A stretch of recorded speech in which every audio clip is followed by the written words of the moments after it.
என் இனிய தமிழ் உறவுகளுக்கு வணக்கம். இந்த பதிவதுக்கான அக்னி நட்சத்திரம் இன்னைக்கு தான் ஸ்டார்ட் ஆச்சு. ஞாயிற்றுக்கிழமை நல்ல மழை.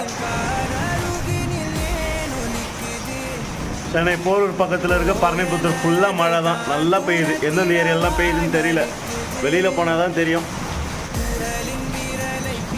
செம கிளைமேட்டு, செம கூலிங்க. மதியானம்லாம் வெளியே போகவே முடியல. ஆனால் இப்போ பார்த்தோன்னா அவ்வளோ மழை பெஞ்சுன்னு இருக்குது. இன்னைக்கு தான் ஸ்டார்ட் ஆச்சு அக்னி நட்சத்திரம். செம கூலிங் ஆயிடுச்சு. ஆனால் காற்றும் ரொம்ப அதிகமாக அடிக்குது. அதை பாருங்க, அந்த பறவைகளால் பறக்க கூட முடியல. காற்றுல எப்படி தள்ளுது பாருங்க அந்த பறவையை.